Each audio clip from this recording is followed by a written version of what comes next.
Do right, and I would add, even when it's hard. Do right even when it's hard. Another way of saying this is to be a person who practices justice, but here's the thing. Most of us don't think of ourselves as unjust people. Let's just be honest.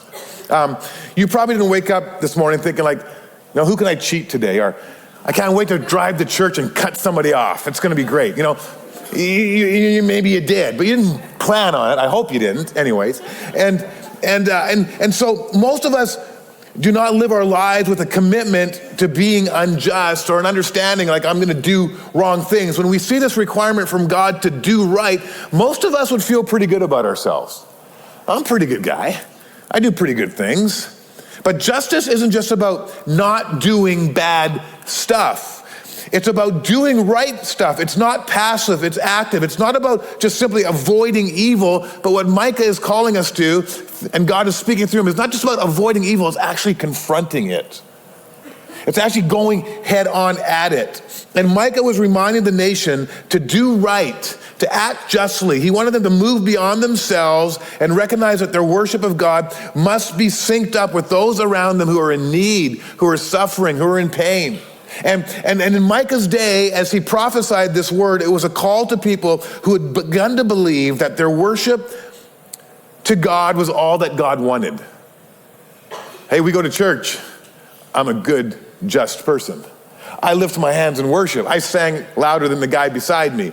I even served. I bought some coffee at the cafe. I helped support the church, whatever. It's like, and then that's what they thought. That's all God wants. He just wants us, to worship him, to kind of just do these things. And they believed that doing right was following all the proper rules and doing things like singing songs and making sacrifices and attending prayer summit or whatever it may be. And God tells them that that's not enough.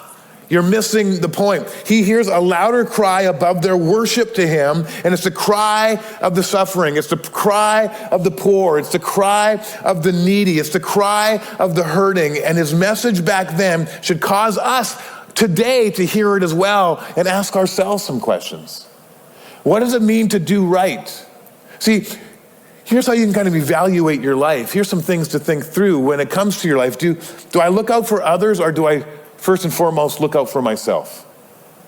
I mean, when it comes to life and issues and opportunities that come before you, do you put it through the grid of like, okay, what about me first? Before I think about them, before I do something about that, even our Mother's Day offering, let's use as an example. Maybe when I announce that, some of you like, yeah, I can't wait to give. Others are like, well, hold on a sec. I have to first evaluate where I'm at. Do I have enough? What about me? And see, this is what Micah's getting at. It's like, hold on a second. If you're a follower of Jesus, it's like, what do I get to do to bring justice and hope into people's lives? What's the right thing to do with the things that God has blessed me with?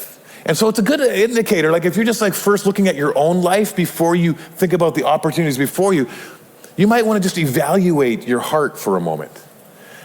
Because if you're truly trusting Jesus and you have opportunity to minister, give, be generous, whatever it may be, serve, you're going to go, okay, God, I can't wait to do that. How can I do that? Everything's yours anyway, so how do you want me to do this?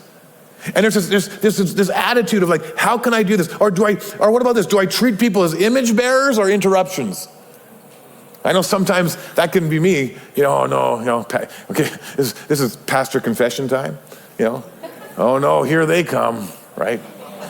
Hey, someone want to cut that person off? And so I just have to go, Lord, forgive me for that. Because am I seeing people as image bearers, or now as an interruption? And even in your own life, you have that too. You have those moments, right? And this is where we get to evaluate ourselves. Are we doing right even when it's hard? Do I see injustice and scroll past it, or do I step toward it and say, God, what can I do to instill and infuse your kingdom power into this situation? See, justice means not just singing about God's heart. It means syncing your life with it and coming in alignment with him. And that's the tension of life, isn't it?